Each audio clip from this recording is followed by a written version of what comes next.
Selamat pagi Pak Ketua DPD AWPI Kalimantan Timur, Bapak Dr. Jiuhardi SEMM. Selamat pagi juga semuanya. Hari ini kita akan membicarakan tentang viral yang ada di medsos tentang rapor merah Gubernur Kaltim Isran Nur ini, Pak. Sudah baca Pak ya informasi?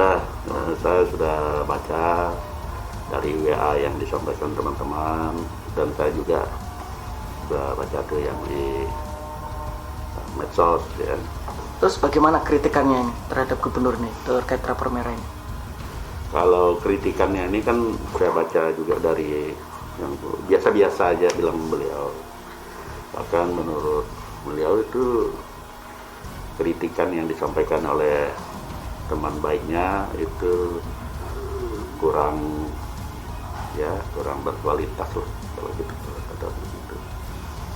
Di era reformasi, di era demokrasi, kita ini kan menganut sistem demokrasi ya. Jadi kritikan itu sangat diperlukan, sangat dibutuhkan oleh pemimpin kita. Semakin tinggi jabatan yang diemban oleh seseorang, apalagi gubernur, itu memang kritikan tuh banyak. Nah, seperti Pak Jokowi sekarang ini aja kan kritikan itu bertubi-tubi. Ya, kritikan itu ada yang saya baru lihat itu dari anak SD aja sudah bisa mengkritik beliau. Pemuda, belum lagi ibu rumah tangga, sampai ke yang kita anggap lebih pintar atau orang yang lebih pandai dari itu semuanya. Jadi kritikan ini lumrah saja ya. Nah, hanya kita perlu garis bawahi bahwa kritikan itu jangan dilandasi oleh rasa atau jangan dilandasi oleh rasa kebencian, rasa ketidaksenangan, rasa ya pokoknya tidak baiklah terhadap yang bersangkutan, apalagi dipoles dengan fitnah atau pencemaran nama baik. Ini sesuatu yang tidak baik. Sebab apa? Fitnah itu sendiri akan melahirkan namanya iri hati, kedengki, bahkan kedendam. Nah, kalau itu yang terjadi, makanya menurut agama, ini saya tidak bicara itu karena saya bukan ahli agama, bahwa fitnah itu lebih kejam daripada pembunuhan. Nah, mengenai Pak Gubernur, kritikan terhadap beliau itu saya kira itu boleh-boleh saja. Sebab apa? Kritikan itu akan memberi semangat kepada beliau untuk berbuat,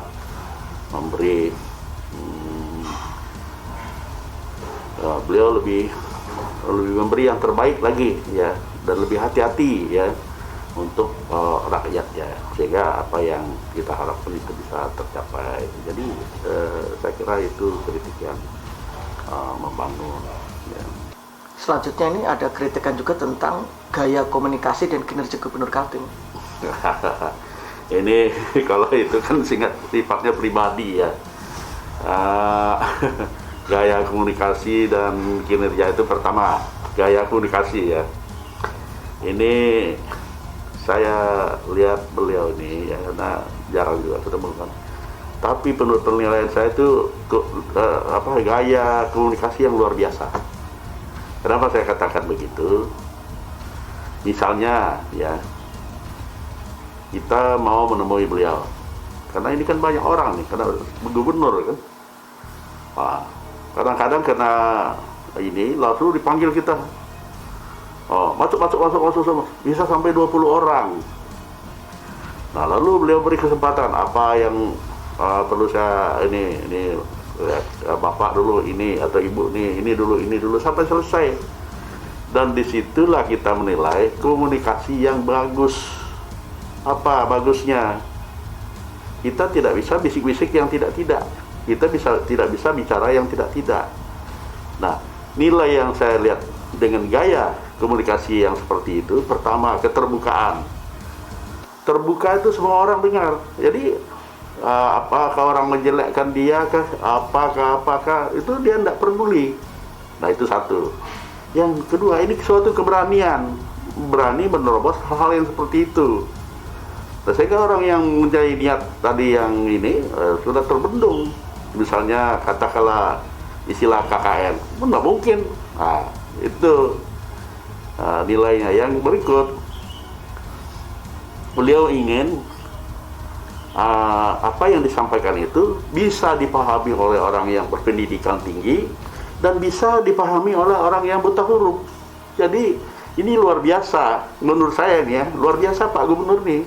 Selanjutnya kemudian kritikan tentang tewasnya 30 orang dalam galian tambang yang katanya banyak hantunya ini. Gimana? Nah, itu luar biasa ya. Jadi begini, kan saya sendiri juga mendengar kok begitu ya. Awalnya ini. Jangan-jangan banyak hantunya. Kalau ya ada yang meninggal sampai 32 orang tuh. Sebenarnya apa yang disampaikan beliau itu mengandung pesan-pesan khusus kepada kita semua.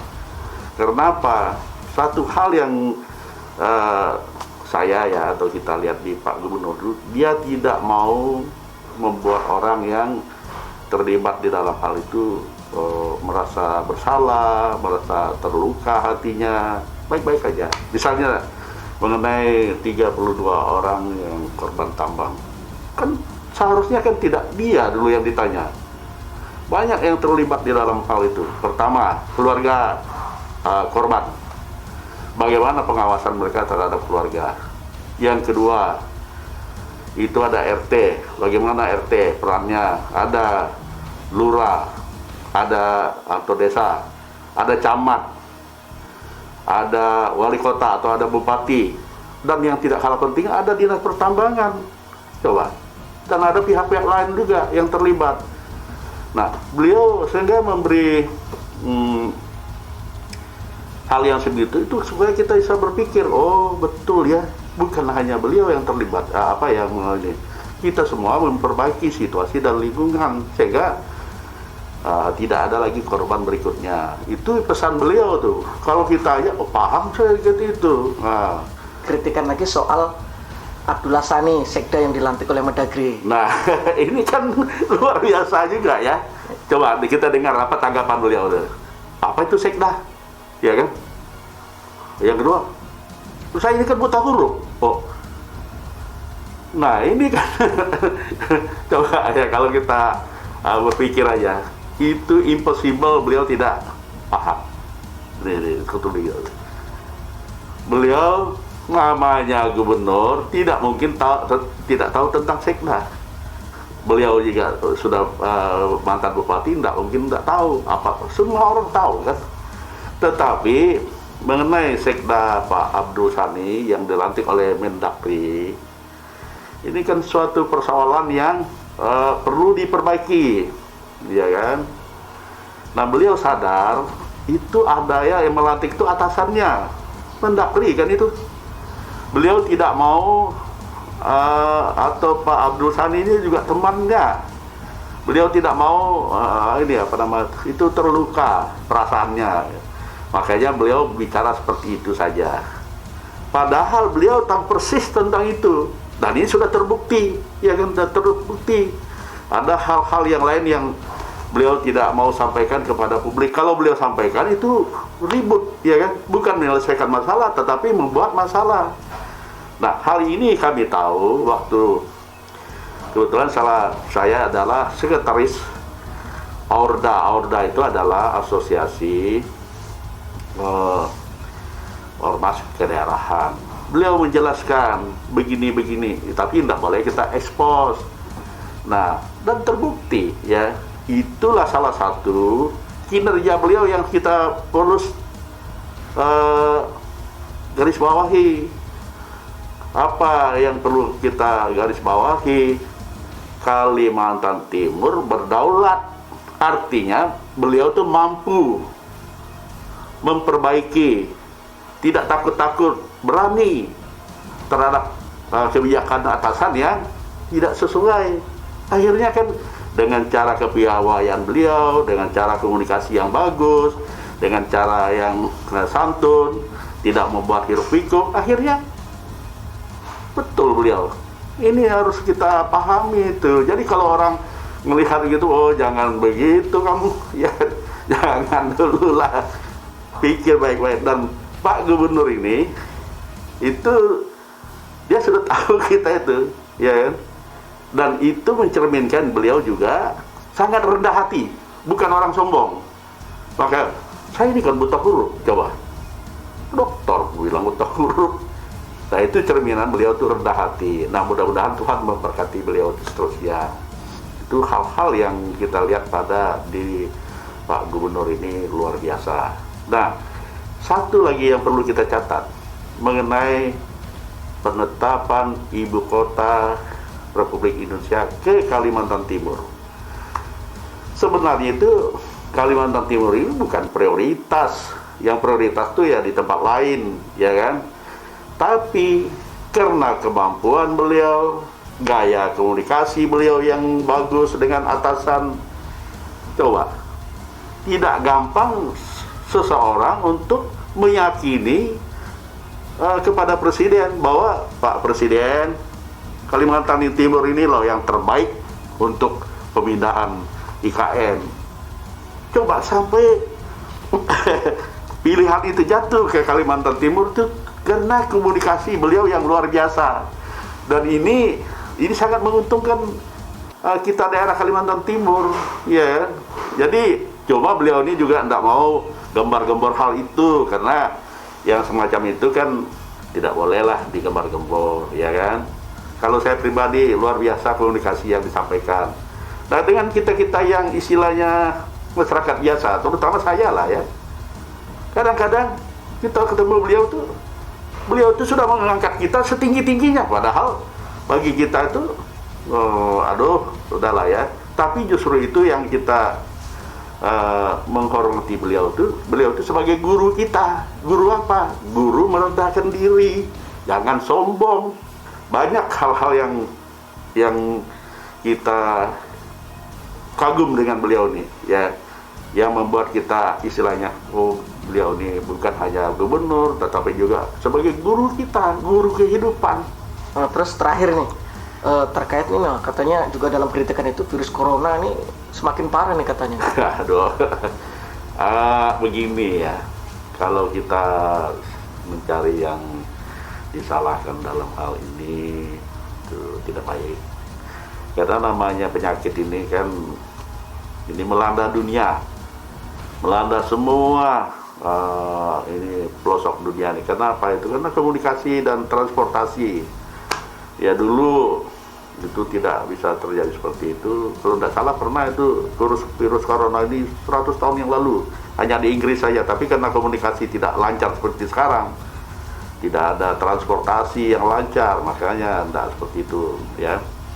Nah saya pribadi aja tidak bisa kita menilai seseorang, apalagi pimpinan kita, ya, dalam hal itu, ya. Karena apa? Saya pribadi merasa apa yang saya kerjakan selama tahun ini nol rasanya. Karena kita tidak bisa komunikasi dengan teman-teman, apalagi dengan orang lain. Kita sangat dibatasi, sedikit-sedikit swab, sedikit-sedikit tes. Apa yang kita bisa buat? Jadi kalau kita bicara mengenai itu, ya, itu kan sudah disampaikan beliau, ya, di paparan beliau sendiri yang di waktu rapat RPJM, ya, gitu, ya, bahwa Kalimantan Timur ini mengenai kemiskinan itu angkanya pertambahannya ada pertambahan, tetapi sedikit, ya, itu 0, berapa loh. Tapi secara nasional kita lebih jauh meningkatnya, ya. Itu saya tidak usah koles itu, tapi itu sudah ada, ya.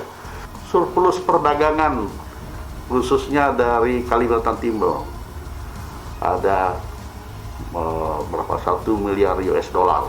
Ini luar biasa. Dalam posisi ini kita bisa bertahan sudah alhamdulillah, ya, puji Tuhan, haleluya kita sebutkan. Tapi kalau ada seperti ini luar biasa, ya. Jadi saya kira kita tidak terlalu jauh juga membahas tentang kritikan itu. Juga beliau katakan itu baik dan itu sangat diperlukan. Saya kira teman-teman yang ini juga kita sampaikan, tetapi ya itu tadi, jangan sifatnya asal kritik, asal menyampaikan sesuatu aja, tetapi tidak berdasarkan fakta, tidak berdasarkan kenyataan, dan tidak ada jalan keluarnya. Ini kita hindari. Dan yang terakhir ingin saya sampaikan, ya saya sekali lagi ya maaf aja, nggak tahu juga tentang agama ya, tetapi menurut agama pemimpin kita itu adalah wakil Tuhan di dunia ini ya. Wakil Tuhan untuk apa? Untuk membuat kita hidup aman, tentram, hidup rukun, sejahtera, dan hidup bahagia. Oleh karena itu, pemimpin itu harus kita cintai, harus kita sayangi, ya harus kita hormati, harus kita banggakan. Dan sebaliknya juga, pemimpin itu juga harus mencintai warganya, harus menyayangi rakyatnya. Nah, itu keberhasilan pembangunan itu yang terakhir, yaitu kalau misalnya ini tujuan kita kan tidak lain adalah untuk menciptakan masyarakat adil dan makmur ya. Tapi yang paling penting, kalau kita bisa menghargai bisa menghargai, mencintai pemimpin, sebaliknya pemimpin mencintai rakyat, itu sudah yang luar biasa yang kita bisa dapat. Jadi memang kita manusia ini, ya saya garis bawahi, tidak ada yang sempurna, tidak ada yang hanya baiknya aja, pasti kita ada kelemahan, pasti kita ada kesalahan. Nah oleh karena itu, mereka yang memegang amanah ya wajib atau bisalah kita kritik. Kenapa? Mereka itu manusia biasa. Tetapi ingat, kritik yang kita sampaikan itu untuk masa depan bangsa Indonesia, perbaikan kita untuk membangun daerah kita ini, membangun bangsa. Jangan justru kritik itu yang merusak ya.